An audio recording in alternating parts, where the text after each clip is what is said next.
y cruzó el mar sin que nadie lo notara. El anonimato es la forma más eficaz del mal. Ecuador no lo conocía y eso fue todo lo que necesitaba. La cifra llegó a 54 víctimas. El país entero estaba en shock.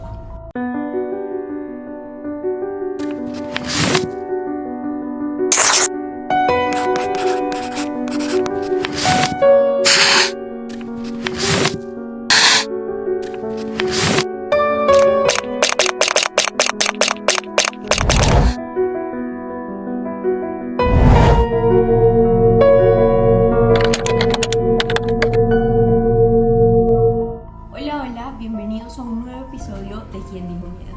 Mi nombre es Saray Mendoza. Mi nombre es Daniela Ramos. Y yo soy Sara Cortés.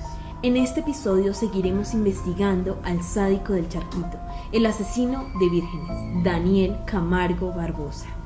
Porque donde hay un enredo, entramos sin miedo. Nadie escapa de Gorgón.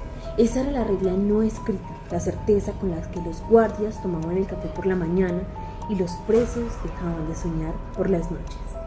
La isla, hundida en la humedad del Pacífico, rodeada por kilómetros de mar y silencio, era un lugar hecho precisamente para extinguir cualquier intento de fuga. Pero en 1984, uno se fue. Daniel Camargo Barbosa no dejó huella, se desvaneció como si nunca hubiera estado ahí. Usó lo que tuvo a la mano: bidones, madera, sogas improvisadas. Construyó una balsa como quien arma una frase con calma y precisión y cruzó el mar sin que nadie lo notara. Cuando pisó tierra firme no llevaba más que su nombre y ni siquiera eso le sirvió de mucho. En Ecuador era un hombre sin documentos, sin historia, sin rostro. Cruzó el puente de Rumichaca y se alejó por completo de Colombia. Eso lo volvió libre de una forma peligrosa. En un país donde nadie lo buscaba, donde no tenía vínculos ni pasado, pudo empezar de nuevo.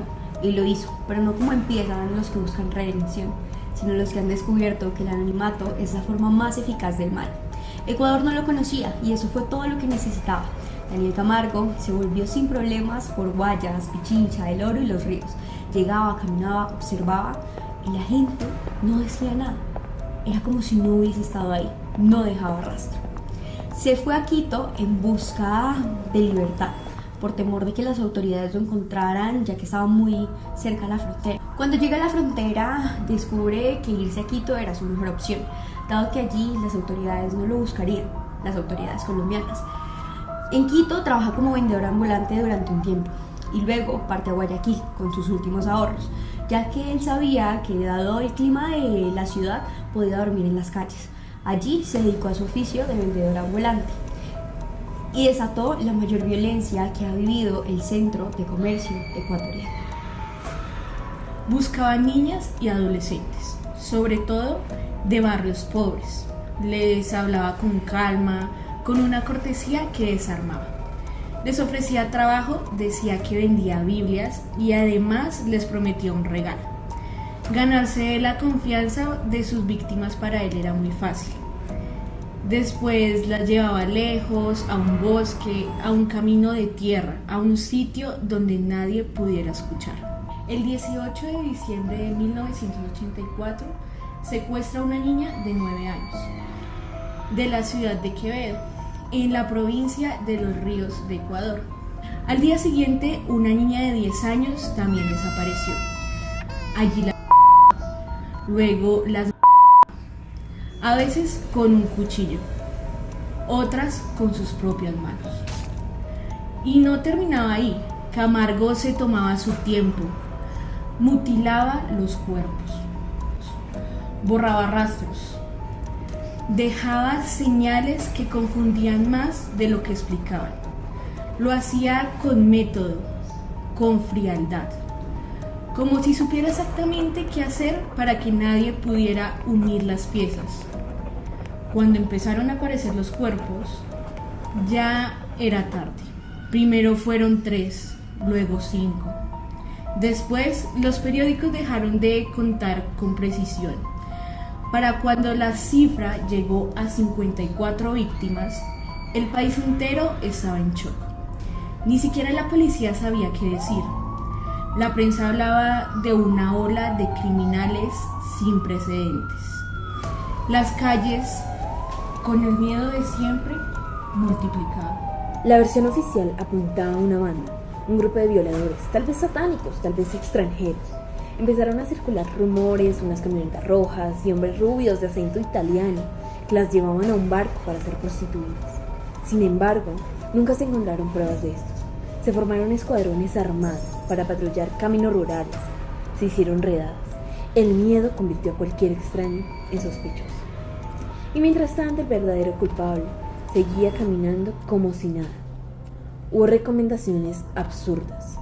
Funcionarios que pidieron a mujeres vestirse con recato para no provocar. Como si la culpa pudiera esconderse bajo una fachada más larga. Como si el problema estuviera en las víctimas, no en el monstruo que las buscaba. Durante meses el país entero buscó culpables en la dirección equivocada. Nadie pensaba en un solo hombre. Nadie imaginaba que el horror tuviera nombre, tuviera rostro, inclusive que tuviera método. En la comunidad se expandió el pánico general, en donde los padres y las madres de familia buscaron por todos los medios proteger a sus hijas. Ecuador seguía bajo zozobra. Tenían miedo, las mujeres no podían salir a la calle solas. Pues es que claro, o sea, te podían secuestrar en cualquier momento. Sí, y lo peor es que no había un sospechoso, no había alguien a quien se le adjudicaran tantos crímenes. Fue hasta que un día un policía decide patrullar, a eso de las 6:30 de la tarde, en una ruta que unía Guayaquil con Daule, y observa a un hombre solitario que cargaba un maletín negro. A él se le hizo un poco extraño porque no era común en esa ruta ver a alguien a esa hora, y bueno, pues menos a un hombre ya mayor, un hombre de alrededor de 55 años. Entonces él decide acercarse y pues pedirle que se identifique.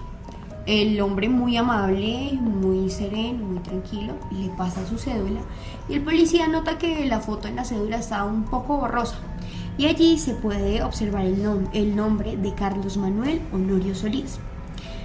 El policía también le pregunta por el contenido del maletín que lleva y él se lo pasa y se da cuenta de que son unos jeans apretados, una blusa, varios anillos, varias pulseras, prendas de mujer. Y le pregunta al hombre y el hombre le dice que son de su hija que estudia en las Esmeraldas. Allí también había una cédula con la foto de dicha mujer, la supuesta hija de Carlos. En ese momento el policía vio todo normal y de hecho decide hasta darle un aventón a Carlos. Entonces le dice que si quiere que lo acerque. Carlos acepta, pero ojo, aquí voy a dar un dato un poco importante para más adelante, y es que antes de subirse a la moto, él tenía unos papeles en el maletín, los coge y los bota al piso. Se van, llegan a la ciudad, vuelven a Guayaquil y allí el policía unas horas después se encuentra cenando con su familia y se encuentra leyendo el periódico. Y en la primera página de dicho periódico ve la foto de una mujer desaparecida, otra de tantas que había. Y esa Era mujer ella. Era la misma que había visto en la cédula que tenía el hombre. A él, por supuesto, se le hace súper extraño y al otro día, a primera hora, decide ir al lugar donde se había encontrado con aquel hombre y encuentra los papeles que el hombre había botado. Papeles que serían muy importantes porque ayudarían a identificar un poco más acerca de este asesino que andaba suelto. Efectivamente, se pudieron dar cuenta que era solo una persona la que había cometido todos los crímenes en Ecuador. En ese momento, Carlos Manuel Honorio Solís era el criminal más buscado en el país. Entonces, básicamente, el 26 de febrero de 1986, unos meses después, donde siguieron cometiéndose asesinatos y no se había encontrado el sospechoso, dos policías patrullaban por la avenida Los Granados en Quito, cuando ven a un extraño, aproximadamente 55 años, poco pelo, entradas bastante grandes, ¿sí?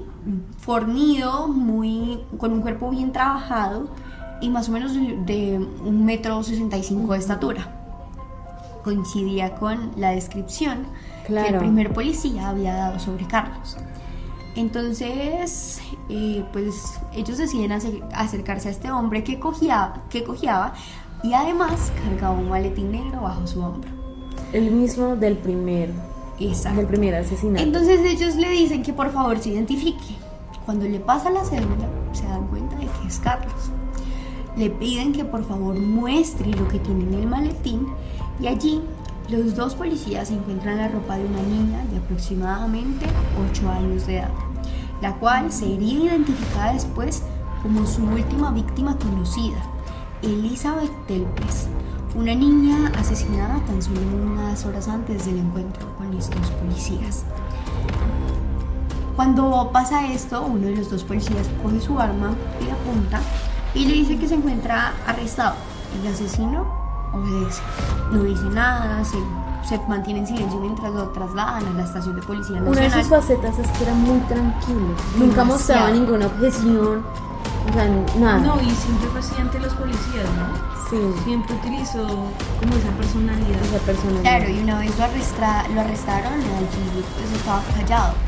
Claro. No decía nada, muy tranquilo, muy inexpresivo. Y allí pues empieza a jugar un papel fundamental el psiquiatra Bonilla, quien fue el encargado de hacerle la entrevista preliminar, donde él afirmaba todavía ser Carlos, que había asesinado solo a una niña y pues además que la había violado.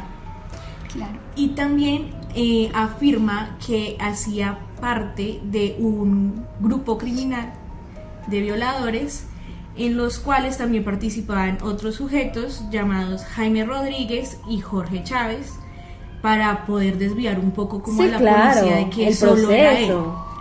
Él intentaba como disminuir un poco esa culpa, Esa ¿no? culpa. Esa culpabilidad que sentía y bueno, mantenerse por supuesto en que solo era un asesinato y que su nombre era Carlos. Y también era muy sospechoso pues porque era colombiano, ¿no? Tenía su acento colombiano Claro. y decía ser ecuatoriano. Para ellos Su acento no- era costeño, Sí, tenemos que no, aclarar. Claro, entonces lo trasladan de Guayaquil por una caravana policial, o sea, eran varios Claro. carros de policía porque era un criminal bastante peligroso. Y bueno, en este recorrido él igual, inalterable, él se encontraba tranquilo y efectivamente empiezan a caer sus mentiras poco a Claro. poco porque él también se empieza a confundir contando su historia. Se equivocaba en fechas, se equivocaba en lugar. Y pues Claro. mantener una mentira clara un poco Es difícil. Ahí es cuando juega un papel otra vez fundamental Bonilla, que le dice en una de sus conversaciones que podía decir toda la verdad, porque así dijera todas las atrocidades que había hecho, iba a pagar solo 16 años por los crímenes que había ejecutado. Claro, es que básicamente los crímenes en Ecuador no eran acumulativos, o sea, no importaba si tú habías asesinado a una, a dos, a 100 o a 1000 personas, la pena máxima era de 16 años. Claro, y esto fue lo que más molesta y molestó al pueblo ecuatoriano. Porque, bueno, en una de las entrevistas con Bonilla, él dice, usted tiene razón, yo no soy ecuatoriano, yo soy colombiano, y mi nombre no es Carlos, mi verdadero nombre es Daniel Camargo Barbosa. Y claro, él confesó alrededor de 150 crímenes, pero solo le dieron 16 años de cárcel. También fueron reducidos a 14 años, es que por buen comportamiento. O sea, otra vez volvió a ejecutar la misma acción que había hecho En Colombia. En el pasado, en Colombia. Y el pueblo ecuatoriano sale a manifestar en los juzgados, Claro. lo abuchean. Era Creo muy que cuando molesto. lo iban a sacar donde lo estaban entrevistando, haciendo la investigación, lo estaban esperando afuera con piedras. Ujú. Claro. Y llegamos a una fecha fundamental de Daniel Camargo Barbosa. El 13 de noviembre de 1994, en el Centro de Rehabilitación Social de Varones número 2 en Quito, Giovanni Noguera, más conocido como Luis Masache, afilaba un viejo machete. Había llegado desde Guayaquil con el único propósito de vengar la muerte de su tía, una joven a la que años atrás Camargo había violado y asesinado. Debemos resaltar que a Camargo solo le faltaban 2 años para cumplir su condena. Claro, ¿y cómo fue este crimen? Masache esperó a que Camargo saliera de su celda y con el machete que había estado afilando durante bastante tiempo, le propinó 20 puñaladas. Obviamente el hombre se desangró ahí, pero para finalizar cortó su oreja y la exhibió ante toda la penitenciaria. O sea, como si fuera un trofeo. Claro, Eso para él se sintió una venganza que se la debía a su tía. Y bueno, así termina la vida de este asesino a la edad de 59 años, a tan solo 2 años de regresar a la libertad. Fue sepultado en la tumba 798 del cementerio del Batán en Quito, a pocas cuadras de la avenida donde lo capturaron. Actualmente, sus restos yacen en una fosa común. Y es que Óscar Bonilla, el psiquiatra encargado de analizar el caso del sádico del Charquito, analiza esta situación y dice que el hombre sigue un precepto de Osho, un gurú indio. Dice así: si no vives peligrosamente, no vives. La vida solo florece en el peligro. La vida nunca florece en la seguridad.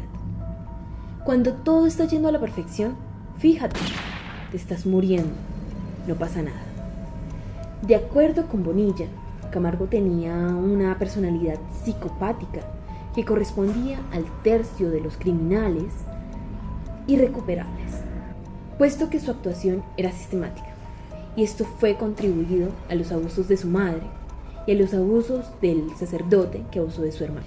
Y díganos ustedes qué piensan de que este haya sido el final de este criminal. Y bueno, sigan conectados con Quien Dijo Miedo, porque en el próximo episodio tendremos a algunos invitados que nos ayudarán a descubrir los secretos detrás de la mente criminal de Daniel Camargo Barbosa.